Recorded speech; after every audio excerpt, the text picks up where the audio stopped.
We've now seen back-to-back years of record ETF inflows as funds have taken in 1.3 trillion as of early December.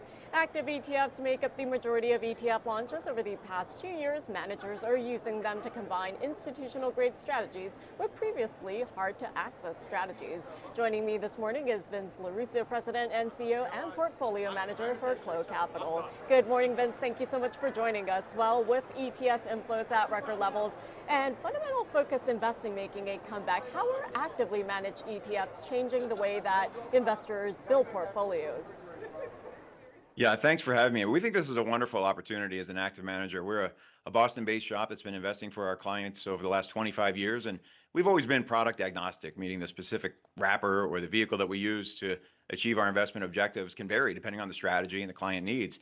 But the regulatory changes that happened in 2019 specifically that opened the door for active managers to take advantage of the ETF structure was really compelling. And it was an impetus for me to launch a couple of ETFs on the New York Stock Exchange back in 2020. So they just had their 5-year anniversary. And in that, in that period, we've seen a proliferation of active ETFs, and we think it's for very good reasons, and we don't think they're going away. The tax efficiency, the liquidity, the transparency. So if fundamental active managers can take their investment process and strategies and make them available to clients in the ETF structure, we think that that's going to be a pretty favorable place for allocators to be making decisions. And as you mentioned, your focus has been on disciplined research, not chasing trends, with fundamentals taking center stage. So can you tell us about the long-term path ahead and what investors can actually look for from your active funds? Yeah, happy to do that. So the two funds are Clough Select Equity and Clough Hedged Equity. And before I talk about some of the viewpoints, folks should know that you can see all of our holdings on cloughcapital.com. So we're very transparent, and I think that's a great way for us to have a conversation about what we see for the investment time horizon ahead. And I would also tell you at Clough Capital, we start out with the macro view. We kind of go through this process of saying, all right, where are we in the capital market cycle? What do we think about profit cycles and credit cycles and economic growth and money supply? So that macro or market awareness really guides the investment process. And then we find the big themes that we think are going to have a multi-year tailwind where capital flows maybe from one sector to another or geography to another. And then we narrow in even further and we do that idiosyncratic bottom-up research. And as we go through that process of macro, thematic, and idiosyncratic, we start out very bullish. I mentioned money supply is one of the considerations for us. We think that interest rates will be coming down. We think the demographic tailwind, which everyone knows is really critically important. We think we're at a really an interesting part of that cycle, whereas baby boomers retire, they become savers. They spend less and they save more.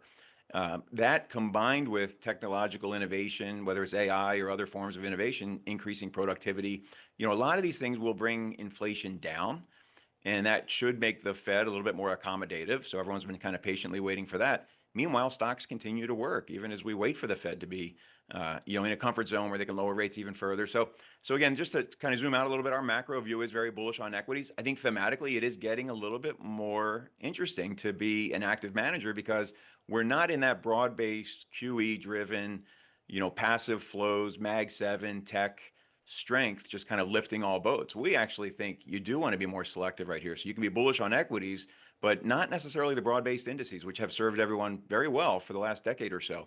So we're looking at specific sectors, technological innovation, evolving consumer preferences, and that's really guiding our research into some interesting areas. So we want investors to be in equities. We think it's more compelling right here than bonds. We're quite bullish, but that bottom-up security analysis in an ETF structure, we think is a pretty good proposition. Yeah, and finally, Vince, before I let you go, it's hard to believe, but we're counting down the years and days until year end. So where do you stand in terms of the markets as we head into 2026? Yeah, we're going to continue to be bullish, but selectively. And the areas that we like right now are the continual build out of our AI infrastructure. So data center builds, we're playing that not just through the semiconductor chips. As everybody knows, a couple of years ago, that was kind of the tip of the spear in terms of where you want to get exposure, and NVIDIA was probably the best representation of that. And now as you build out that infrastructure, as you try to provide the energy that's going to be needed, more the civil engineering, kind of picks and shovels type plays, we think there is a multi-year tailwind there. And then that idiosyncratic research we do in a more choppy environment like we have right now brings us the company-specific barriers to entry, free cash flows, we're looking for companies that have a little bit more control over their growth and margin profiles. And we're making them meaningful weightings. We're pretty high conviction concentrated portfolios. So when folks take a look at what we own on cloughcapital.com, you'll see a pretty broad-based mix across sector, geography, market cap.